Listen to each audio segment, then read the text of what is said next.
Bienvenidos a Análisis PM, hoy con Hugo Alconada Mon. ¿Cómo estamos, Hugo? Hola, Juan. ¿Bien? Buenas noches. Bueno, la noticia del día en materia judicial, sobre el fin de año, muchas noticias judiciales. La justicia ordenó reabrir la investigación que había iniciado el fiscal Alberto Nisman y que a un año prácticamente también de su muerte iba a acercarse al Congreso. Sabemos todos ya lo que pasó. ¿Qué pasó dentro de la justicia para que finalmente a 2 años se reabra la causa Nisman? Pues es uno de los casos de estudio, y realmente lo digo, Juan, esto es uno de esos casos que con el tiempo probablemente algunos investigadores académicos, algunos estudiantes de doctorado, probablemente tengan que investigar y tengan que reconstruir lo que pasó, porque te demuestra en la práctica cómo las pujas y los intereses políticos se combinan con, a su vez, la administración de justicia. ¿Y por qué digo esto? Vamos a ir, si querés, incluso aprovechando los, que vos lo sabés muy bien, ¿no? En las técnicas de debate, cuando uno lleva un argumento al absurdo. Claro. Ese punto es, básicamente, hay ocasiones, y vos lo sabés muy bien, al igual que yo, y varios de los que nos están viendo ahora también, en los cuales la justicia, jueces, han abierto e impulsado investigaciones junto con fiscales en base a anónimos de no más de 3 renglones. Sí, un sobre anónimo cerrado, papel madera. Perfecto. Que llega. De 3 renglones, literal, 3 renglones. Ahora bien, en este caso, por el contrario, cuando estamos hablando de una denuncia de un fiscal federal que estaba a cargo de la unidad especial investigadora del atentado contra la AMIA, que hizo una denuncia relevante, sensible, cargada de escuchas telefónicas durante años y se desechó in limine. Es decir, esto no meritó una investigación. Entonces, voy otra vez al punto. Sí es posible investigar un anónimo de 3 renglones. No es posible investigar esto. ¿Cuál es la diferencia? Que en este caso se investiga una cuestión sensible o política como es una relación internacional, pues porque en realidad involucraba por lo menos un presidente de la nación. Y lo que vimos fue el esfuerzo de jueces para que no se investigue. En efecto. Aquí, a ver, otra vez, vamos a ver los dos lados, ¿sí? Una vez vamos a jugar como abogados. Una al lado de la biblioteca, la otra. Quienes estaban en contra de abrir esta investigación te decían, en realidad acá no se quiere investigar un eventual delito, sino criminalizar la política y se quiere hacer desfilar por tribunales a la presidenta de la nación. Este era un argumento. El otro argumento era decir, no, acá estamos tratando de determinar qué pasó en una negociación con Irán, que a su vez estaba sospechado de ser el autor, en definitiva, de este atentado. Y en esta puja termina mostrándose incluso aquella sorda disputa primero y ya luego abierta y explícita entre el sector, si se quiere, más tradicional del Poder Judicial, de jueces, fiscales y funcionarios, y los que están más agrupados en lo que se denominó justicia legítima. Ahora, esta agrupación, que tiene algunas de las banderas que tiene son muy buenas y son realmente de avanzada, se combinaron y se empezaron a mezclar con intereses políticos. Y esto a su vez justicia legítima y los referentes de justicia legítima dicen que es injusto. Pero entonces, en la práctica, en este caso concreto, se ve que ocurrió, que era quienes estaban más enrolados en justicia legítima no querían abrir la investigación porque afectaba a la presidenta, y quienes estaban del otro lado, también por múltiples motivos, sí lo querían abrir. Ya que tocaste este tema, sí, me parece que es apropiado adelantar justamente este debate, y es, ¿se le torció la mano a justicia legítima? Es decir, la Cámara de Casación Penal, digamos, logró imponerse a aquellos jueces o fiscales de justicia legítima, como nombrás vos. Eso es una forma de verlo, y de hecho ni siquiera te diría que la Cámara de Casación lo logró, sino que un par de jueces de casación logró superar los escollos de otros jueces de la casación. Otro ejemplo de esto es, vamos a irnos afuera de este caso puntual y de la denuncia de Nisman. El memorándum con Irán, que se debatía si era constitucional o no. Sí. Las situaciones, las chicanas, las demoras que tuvo para definir si era constitucional o no, que en definitiva se terminó resolviendo que no lo era, también fueron enormes. Tuviste, para ti una idea, Juan, tuviste, por ejemplo, una miembro de la casación que se tomó una licencia, se fue, inventó que tenía que hacer unos estudios y se fue. Por miedo. Simplemente no quería votar, no quería meter los dedos en ese expediente. Y así como tuviste eso, empezaste a tener también una manipulación de quienes integraban las salas, que se aparecían subrogantes, que se aparecían jueces ad hoc. En definitiva, se empezó a complicar y por eso te insisto, esta vieja ecuación que yo suelo insistir con esto, una y otra vez, incluso con los entrevistados en conversaciones, Juan, que es cuando uno habla de la justicia, la imagen que probablemente le viene a la mente a quien nos está viendo ahora es la estatua de la justicia con los ojos vendados y una mano sosteniendo el fiel de la balanza. Y en la práctica lo único que termina viendo es que lo primero que hace un juez cuando recibe un expediente es ver quiénes son los imputados o posibles imputados y a partir de ahí empieza a tomar decisiones. Enseguida vamos a seguir con Hugo, pero queremos sumar una entrevista al abogado de la familia de Nisman, es Romero Victorica, y a partir de ahí seguimos. Bueno, significa un paso muy importante, más allá de que nosotros no somos parte en ese caso. Nosotros tenemos el convencimiento con las pruebas que hay en la causa sobre la investigación sobre su muerte. Nosotros entendemos que hay pruebas suficientes y de rigor científico y de contexto para determinar que el fiscal Nisman fue asesinado. Es importante que se reabra porque podría haber sido o es para nosotros la causa que llevó a que lo mataran. Pero básicamente porque corresponde desde el punto de vista jurídico. Porque si se abre una causa por una denuncia anónima, se abre una causa por un recorte periodístico que un fiscal impulsa la acción penal, en un caso de la trascendencia que tiene este hecho, donde un fiscal federal antiterrorista denuncia a quien en aquel momento era la presidenta de la Nación y el canciller de nuestro país por encubrimiento en el atentado terrorista más importante que hubo en nuestro país, que no se haya realizado ninguna medida de prueba, lo único que generaba era sospecha. E indudablemente, como consecuencia de sus fallos anteriores, el Tribunal de Casación dispuso que se apartaran tanto los integrantes de la sala de la Cámara de Apelaciones que habían intervenido, como el doctor Rafecas, que era quien había ordenado el archivo de las actuaciones sin realizar ninguna medida. Bueno, es un poco lo que reclamaba el abogado de las hijas de Nisman, ¿no? Sí, acá hay que hacer dos consideraciones. La primera, el doctor menciona, él aclara, nosotros no somos parte en esta historia y puede sorprender a alguno de los que está viéndonos ahora. ¿Por qué es esto? Porque acá hay que comprender que hay dos expedientes distintos. Uno es la investigación sobre cómo y por qué murió Nisman, si se suicidó o lo mataron. En esa sí, él es parte, él es el representante de las hijas, ¿sí?, de Alberto Nisman. Este es un expediente.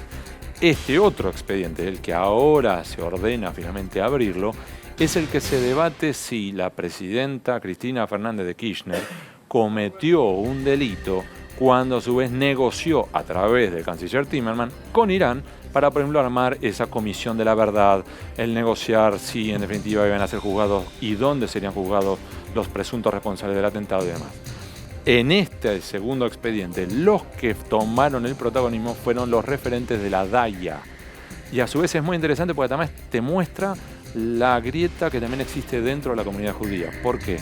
Porque la DAIA lo que sostuvo es, muy bien, el juez de primera instancia y de la segunda instancia dijeron, esto no se tiene que abrir, no hay delito, se terminó. Y lo que plantea ahora DAIA para finalmente lograr que por una ventana entrar y que se abra este expediente es plantear dos hechos nuevos. El primero, que en efecto la justicia determinó que el memorando era inconstitucional. Y el segundo, una escucha telefónica del canciller Héctor Timmermans con el entonces titular de la AMIA, la otra gran organización de la comunidad judía. Entonces aquí lo que te están diciendo es, momentito, acá es algo más profundo. Exactamente. Y ahí es donde uno observa justamente todas estas tensiones que por lo general están subyacentes. Esa escucha telefónica es a la que se refirió en su momento estoy en una laguna con el colega fallecido, el periodista, bueno, vos estás acordado. En esta lo que hablan Timmermans y el entonces titular de la AMIA era que en efecto ellos consideraban que los verdaderos responsables del atentado era el gobierno de Irán. Y que en definitiva lo que plantea DAIA es, momento, de lo que dijo Nisman, y ya la justicia sostuvo que esto no se podía abrir, han ocurrido hechos nuevos sobrevinientes. Esta es la expresión que se usa en derecho.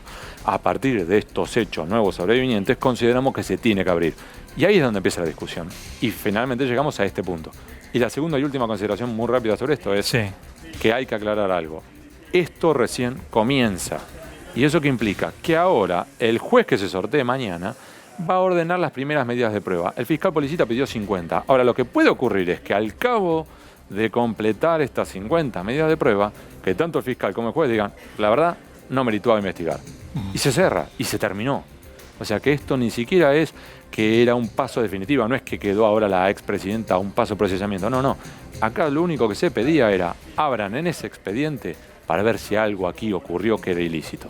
Tomar la posta que dejó Nisman, digamos, de alguna manera, y avanzar con la investigación. En efecto. ¿Escucharán las grabaciones, se supone? ¿Quién las escucha hasta el momento? Bueno, el fiscal Policita y su equipo sí las escuchó y sostiene que por eso mismo él sostenía a la luz de lo que él escuchaba, acá hay que hacer por lo menos 50 medidas de prueba. Muy bien. Vamos a hacer un corte y enseguida volvemos con Hugo Alconadamón. No se vayan. Seguimos en Análisis PM con Hugo Alconadamón. Ya estamos con los expedientes de Hugo. Vamos a repasar 2016, lo más sobresaliente y lo más interesante también lo que se viene. Sí. Vamos a empezar con el 2016. Si tenemos ya en los expedientes, vamos a revisar en los estantes. Y lo primero que aparece es lo de Ollarvide. ¿Por qué solo Ollarvide? Y acá titulaste No Canicova. A ver, ¿qué es esto? Bueno, vamos a hacer justamente una suerte de balance del año 2016 en materia de lucha contra la corrupción y además Poder Judicial, ¿sí? Y como todo balance, Juan, vos lo sabés sobra, es arbitrario, es injusto, es subjetivo y es incompleto. O sea que cada uno cuando hace su balance pone en la balanza lo que considera, ¿sí? Bien. Este es uno de los míos. Entonces, primer eje, una de las promesas electorales que había tenido el gobierno, el equipo de Cambiemos, era reformar, regenerar el Poder Judicial, el impulsar un saneamiento y demás. En la práctica, cuando uno ve a los 12 jueces federales de Comodoro Pi, que son los 12 jueces federales claves para la lucha y las investigaciones sobre actos de corrupción, el único que se fue es Ollarvide. Y no lo echaron, sino que presentó la renuncia y se la aceptaron. Y esto es un dato no menor porque en definitiva él puede continuar con su jubilación. Ahora, y no Canicova. ¿Por qué es esto? Porque le llegaron a pedir que diera un paso al costado. Y el que se lo pidió fue el actual presidente de la Corte Suprema, Ricardo Lorenzetti. Y Canicova Corral, te imaginas cómo habrá sido la respuesta, porque en definitiva todavía sigue siendo juez federal de la Nación. Bien. Entonces, lo de Ollarvide lo que genera es este sabor amargo de que no importa lo que hizo, no se lo investigó. Sí, y además lo que te muestra es, en definitiva, cuál es el verdadero margen de maniobra y cuál es la verdadera utilidad del Consejo de la Magistratura, así como está configurado hoy. Porque si en definitiva ni siquiera pudiste avanzar sobre uno de los jueces más controvertidos, más polémicos y que tenía más problemas en su foja de servicios, es decir, si no podés avanzar con este señor, algo está mal. ¿Será que tiene información de funcionarios públicos también? Pero además la configuración del Consejo de la Magistratura, vos para empezar en el Consejo de la Magistratura necesitas 9 votos solamente para dar el paso hacia el juicio político. Y ni siquiera se lograba configurar una mayoría de 9 votos por cómo estaba armado el Consejo de la Magistratura. Bien. Bueno, avanzamos con Gils Carbó, venía, ¿no? En efecto, ¿y por qué es esto? Porque otro de los momentos claves de este gobierno fue tratar de impulsar la remoción de Gils Carbó, su salida. Tampoco lo lograron. De hecho, recordarás que primero lo intentaron a través de mensajeros. Uno de ellos, el ministro de Justicia, Germán Garabano. El segundo momento en el cual lo intentaron fue cuando impulsaron una reforma de la ley del Ministerio Público Fiscal y tampoco lograron caminar porque incluso la propia Asociación de Magistrados, el presidente, que es el fiscal Carlos Rívolo, que no se lleva bien con ella, dijo no. Una cuestión es la persona y otra cuestión es la ley.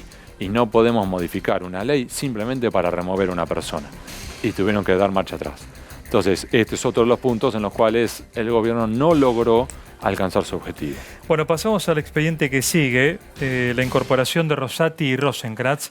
Que ahí también tenés una situación agridulce. ¿Por qué? Porque primero, como marcamos aquí, intentaron algo insólito, algo que para muchos era inconstitucional, que es la designación de 2 ministros en la Corte Suprema de Justicia de manera ad hoc, es decir, sin, como está previsto en la Constitución Nacional, su nominación por el presidente, más el acuerdo del Senado, para luego la última firma por el presidente. No lo hicieron. tuvieron que otra vez dar marcha atrás. De hecho, en este esfuerzo y en este acto fallido es donde perdieron múltiples energías que les impidió a su vez avanzar sobre Hills-Cargo. Luego, ambos lograron salir adelante y pudieron hoy ser ministros de la Corte. Y de hecho, algo más, que ahora vamos a hablar luego, Rosenkrantz puede llegar a ser el próximo presidente de la Corte Suprema. Después hablamos de eso. Muy bien. Vamos con Angelici, o Angelici, como nos Sí. gusta decir a nuestro amigo Pagni. Exacto, Daniel El Tano Angelici, Sí. que a su vez tiene una sorda disputa con Pepín Rodríguez Simón, uno de los abogados de mayor confianza del presidente, y con Lilita Carrió. ¿Por qué? Porque Pepín y El Tano Angelici desde siempre han llevado una puja. Abiertamente se consideran y se refieren al otro como el enemigo, o sea, es una puja abierta.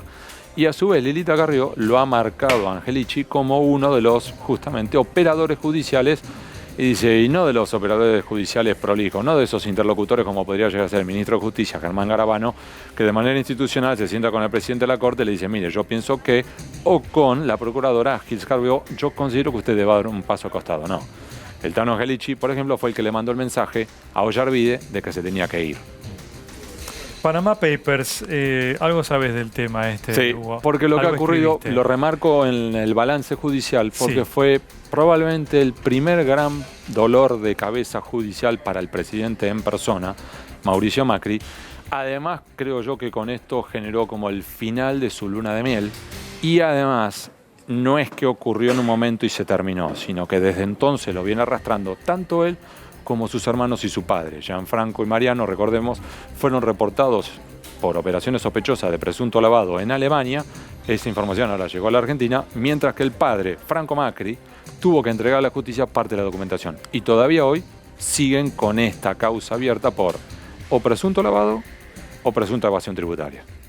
Pasemos a la AFI o la ex-CIDE. ¿Vos crees que hubo un fortalecimiento de esta agencia de Sí, inteligencia? sí. ¿En qué sentido? Por la designación de algunas personas en particular, por el retorno de otros. Por ejemplo, un ex espía que en su momento estuvo involucrado, o se sospecha que estuvo involucrado en las coimas en el Senado, que se marchó de la CIDE y volvió con la actual administración.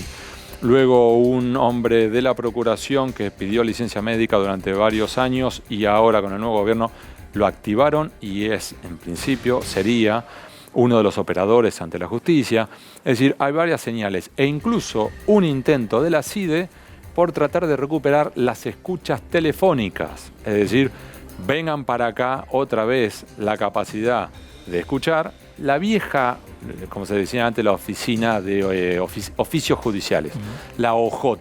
Bueno, la CIDE intentó repatriar la OJ. Y entonces aquí había varios indicios que te marcan que querían otra vez darle fuerza a este organismo. Acá sigue un expediente que está muy cargado de procesamientos. Hubo para varios y múltiples. Sí, Obviamente Cristina esto es- sobresale. si querés es un aspecto positivo, es que empezaron a surgir los primeros resultados. Entonces, después de años, por ejemplo, José López, ¿sabe cuánto tiempo tuvieron la causa en primera instancia del juez federal Daniel Rafecas? 8 años. 8 años en los cuales, desde que llegó la denuncia por enriquecimiento ilícito y para cuando apareció López revoleando los bolsos en el convento, todavía no había ocurrido nada. Mágicamente, luego de esos bolsos revoleándose, se dictó en cuestión de un par de semanas su procesamiento. Una extensión del fallo, pero muy, muy larga, que en la práctica lo ocurriera. La mayoría de ese fallo, los invito a que lo lean, es explicando por qué no lo hicieron antes y por qué no podían arribar antes. Claro. Ahora, te muestra, en definitiva, la incompetencia o inoperancia, siendo benévolos, de la justicia. ¿Por qué? Tuvieron que hacerle 3 allanamientos, por ejemplo, a José López, y no le encontraban parte del dinero. Tuvo que él mismo decir, no, muchachos, está ahí. Si él mismo no lo marcaba, no lo encontraban. O sea, a ese nivel. Ahora bien, así como digo esto, empiezan a surgir los primeros resultados. Ahora, curiosamente, fíjate los 4 rostros. Son los 4 kirchneristas. Entonces, ¿qué te muestra esto? Lo mismo que ocurrió con el menemismo. Cuando un gobierno es gobierno, no ocurre demasiado, no hay resultados. Cuando ese gobierno deja de ser gobierno, parece un trabalengua, empiezan a surgir los primeros procesamientos. María Julia Sogaray, Alderete, en la época de Menem.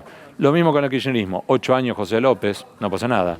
Los tres, Cristina, Lázaro y Cristóbal, los tres fueron denunciados por asociación ilícita también en 2008, no ocurrió nada. Y recién ahora empezamos a observar los primeros resultados. Pero ahora, ¿qué? Que no son gobierno. Y el último comentario sobre esto, no hay ningún macrista, ¿por qué? Porque son gobierno.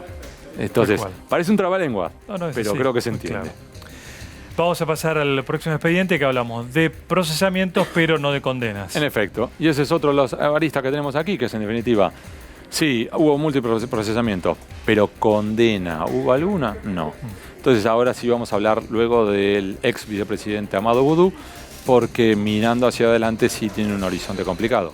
Pero en la práctica hoy, cuando uno repasa, incluso excedamos a 2016 y vamos más para atrás, ¿y qué tenés? Como de esas figuras que sí fueron condenadas. La tenés a Felisa Micheli, del anterior gobierno kirchnerista, y más atrás a María Julia Azogaray, y contados casos más de nombres que si yo menciono no llamarían mucho la atención. Por supuesto que también está Ricardo Jaime. Sí.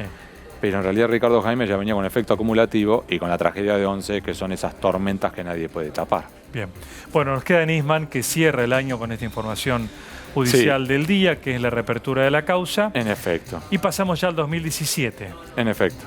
¿Cuál es el expediente que abre para vos el 2017? Bueno, para mí hay varios en esta historia y acá podríamos estar hablando, por ejemplo, el primero, Gilles Carbó. ¿Y por qué lo planteo como signo de pregunta? Es porque Gilles Carbó está allí siempre dando vueltas para eventualmente presentar su renuncia, irse, marcharse. Este es el primer dato. Ahora, a él se suma a otros. ¿Y por qué? Porque acá tenemos, está mal ahora la pantalla, pero en el Consejo de la Magistratura hay dos nombres que están dando vuelta y que otra vez, a su vez, por el caso Nisman, volvieron a aparecer. El primero es el juez federal Daniel Rafecas. El segundo es el camarista federal Eduardo Freiler. ¿Por qué los dos? Porque lo que tenés es que ahora fueron apartados por la casación en el caso Nisman, como diciendo, ustedes ya tomaron una opinión, ya tomaron su decisión, afuera. Ahora, eso es en el caso Nisman. El Consejo de la Magistratura tiene investigaciones en marcha sobre los dos. En el caso de Freiler, por enriquecimiento ilícito. En el caso de Rafecas, por su actuación en múltiples expedientes. Ambos son dos de los nombres que más suenan en 2017 para avanzar. Bueno, entonces tenemos 2017 con Freiler y Rafecas, Gil Carbó, sí. Y el que sigue es el Chau Lorenzetti. ¿Por qué Chau Lorenzetti? Porque aquí tenés dos factores posibles. El primero, que Ricardo Lorenzetti dé un paso al costado como presidente de la Corte Suprema, pero siga como ministro. Recordemos que él lleva por la cuarta reelección, así que es elección, reelección. Y en definitiva, él podría ahora dar una salida. Por eso te mencioné antes, ¿recordás, Juan? Cuando hablábamos de Rosati y Rosenkrantz, yo decía, ojo, porque Rosenkrantz puede llegar a ser el nuevo presidente. Ojo con eso. Ahora, esa es la opción 1. Opción 2 es que él diga, buenas noches, hasta luego, me voy a mi casa. ¿Por qué? Porque sabe que Lelita Carrió, una aliada del gobierno de Cambiemos, lo tiene en la mira. Odebrecht, tenemos para rato con Odebrecht, ¿no? Esto recién empieza. Ahora, ¿por qué lo pongo con signo de pregunta? Porque a su vez, sí, ya admitieron coimas, pero al mismo tiempo, como en el caso Siemens, puede tomar años hasta que los nombres concretos de los casos concretos, de los sobornos concretos, salgan a la luz. Entonces, eso puede ocurrir ahora o puede que no. Yo te diría que esperes. Bueno, vamos cerrando. Nos queda un minuto para ver los últimos expedientes que van a ser impactantes en el 2017. ¿Crees vos? ¿Boudou, por ejemplo? Sí. ¿Habrá condena con Boudou? Por lo menos va rumbo al juicio oral y él podría terminar sentado en el banquillo, finalmente, sentadito. Y yo creo que para una condena no creo. Pero por lo menos sentarse en un juicio oral, sí. ¿Caso Chicone? En efecto, caso Chicone. Bueno, y nos quedan los últimos dos. Ahí está. Bueno, Nisman, que se reabre a partir de hoy. Pero en el doble eje. El eje número 1, justamente la denuncia contra la expresidenta. El eje 2, la muerte. Bien. ¿Se mató o lo mataron? Y nos queda esta, que es una pregunta. ¿Cómo las elecciones van a afectar las causas judiciales? ¿Por qué? Porque los jueces federales de Comodoro Pi, que son los jueces federales, insisto, que están a cargo de las investigaciones sobre corrupción, son algunos de los animales políticos con mejor olfato de este país. Huelen quién tiene poder y hacia dónde va el poder. O dicho de otro modo, si ellos huelen que el gobierno de Cambiemos va bien y puede ganar las elecciones, van a seguir en la misma senda que ahora y la van a profundizar.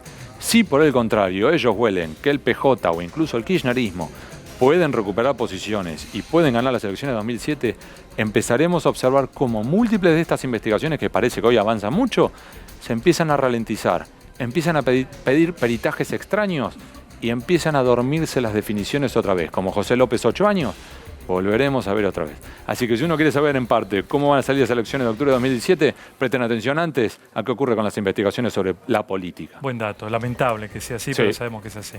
Feliz año, Hugo. Feliz año. Un placer, ¿eh? Gracias a vos por la ayuda y la guía. No, nada que agradecer. Sigan en La Nación Más.